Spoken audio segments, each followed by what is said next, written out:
Imagine a multi-million peso flood control project. It's funded by your taxes, and it's supposed to protect your home, your community. Now, what if that project only exists on paper? That's what we call a ghost project, a scheme that just drains public money and leaves everyone vulnerable. So today we're tackling a really critical question. When a government agency gets tangled up in something like this, is there an actual solid legal basis to file criminal charges against the officials involved? Let's dive right in. So, here's how we're going to break it all down. First, we'll dissect what a ghost project even is. Then, we'll get into the legal arsenal, the Revised Penal Code, and the Anti-Graft Act.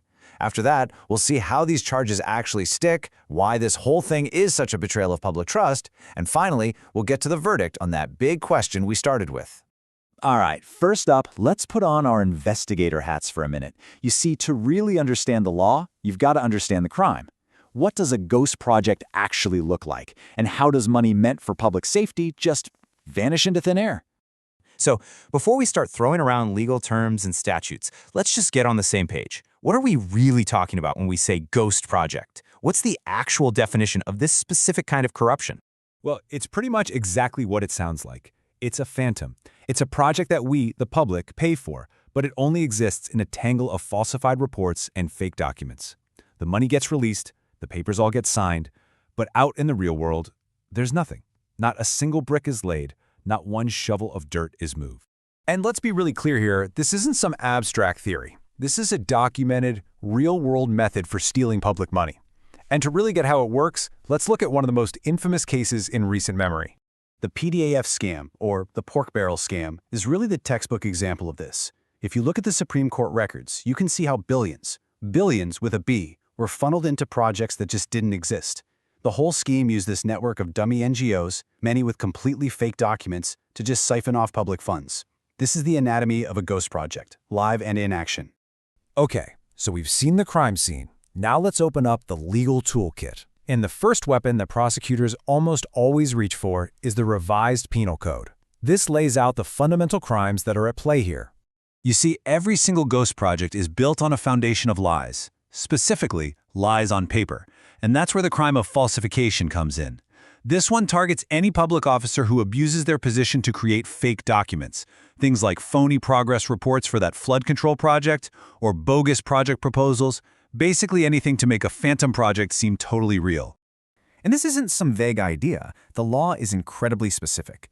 Article 171 goes right after any public officer who uses their official position to falsify a document.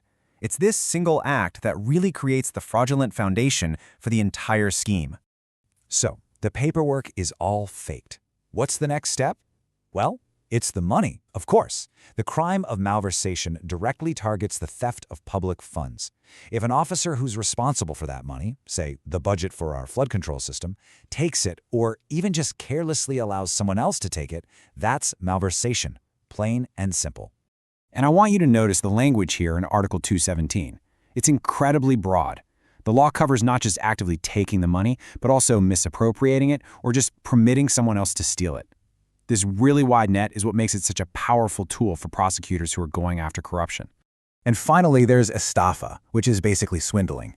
Think of it like this. If malversation is about the theft of the funds by someone in charge, estafa is about the deceit used to get those funds released to begin with. It's about tricking the government by pretending to have a legitimate project. You know, a ghost project is the ultimate imaginary transaction. Now, beyond the Revised Penal Code, there's a second, even more specialized weapon, the Anti-Graft and Corrupt Practices Act. This law was specifically designed to hold public officials accountable.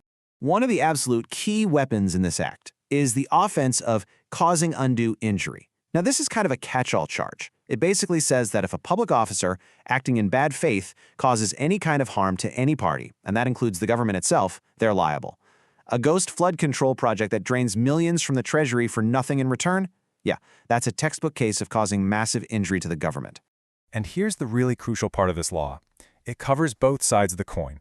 It punishes the official for causing injury to the government by wasting its money, and it also punishes them for giving an unwarranted benefit, which is the stolen cash, to a private party, like some fake contractor or a shell NGO. Okay, so we've got the crime and we've got the laws. Now let's put it all together. This is where it gets really interesting. How do prosecutors actually connect these different crimes to build one solid case against a corrupt official? This right here, this is the entire criminal playbook. Step 1, you fake the paperwork for the flood control project. Bam, that's falsification. Step 2, you use those fake papers to trick the government into releasing the money. Boom, that's estafa. Step 3, an accountable officer pockets the cash. Bingo, that's malversation.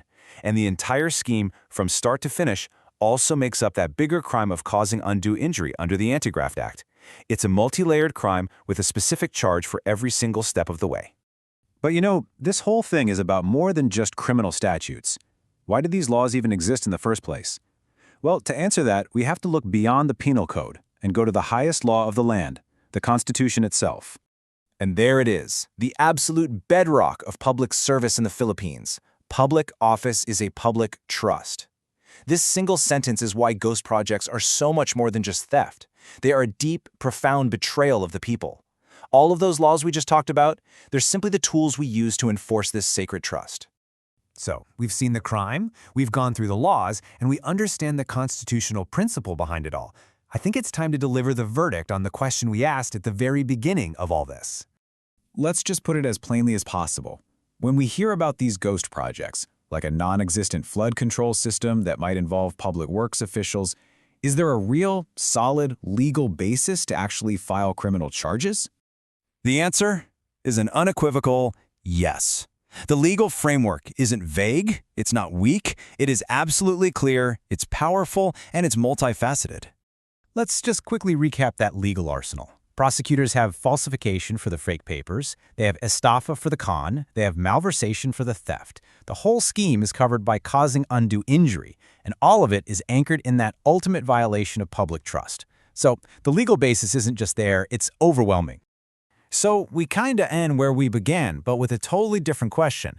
The legal basis to charge officials for ghost projects, that is not in doubt. The laws are there, and they are strong.